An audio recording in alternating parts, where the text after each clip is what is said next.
Kaugnay niyan, ilang PUV drivers mas nakahinga ngayon matapos inanunsyo ni Pangulong Ferdinand R. Marcos Jr. ang ipatutupad na malakihang rollback sa presyo ng mga produktong petrolyo simula bukas. Mga drivers umaasa na masusundan pa ito.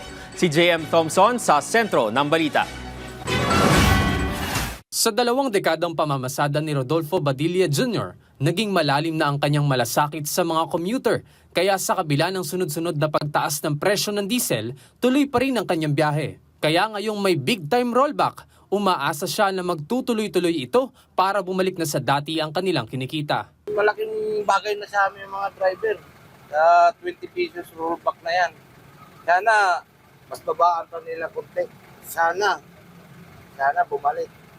Kasi doon kami kikita pagka bumalik yung tamang presyo. Tila bahagyang mabubunutan ng tinik ang mga motorista, lalo na ang mga tsuper sa inaasahang pagbaba ng presyo ng produktong petrolyo matapos i-anunsyo kahapon ni Pangulong Ferdinand R. Marcos Jr. Aabot sa 20 pesos kada litro ang ibababa ng diesel simula ngayong Martes, habang 4.43 pesos naman ang ibababa ng gasolina, habang ang kerosene ay bababa rin ng 8.50 pesos. Malaki ang maitutulong nito para sa mga namamasada, commuter at motorista na ilang linggo nang nag-aabang para sa pagbaba ng presyo ng produktong petrolyo. Isa si Kervin Ravelo sa mga TNVS rider na pumapasada sa kabila ng mataas na presyo ng gasolina.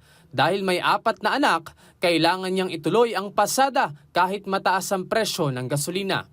Kaya ganoon na lang ang kanyang pasasalamat sa rollback bukas. Opo sir, sobrang laking tulong po sa aming mga rider niyan kasi halos nung mga nakaraang araw wala na kaming nauuwi para sa pamilya namin.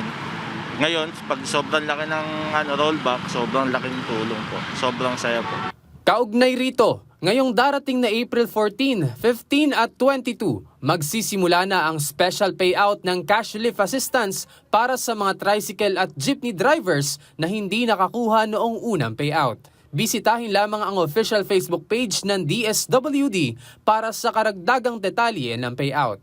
Samantala, tuloy-tuloy pa rin ang pagbabantay ng pamahalaan sa mga gasolinahan para sa tamang presyo ng produktong petrolyo, katuwang ang Department of Energy sa pagsisiguro na sapat ang supply ng langis sa bansa. J.M. Thompson para sa Pambansang TV sa Bagong Pilipinas.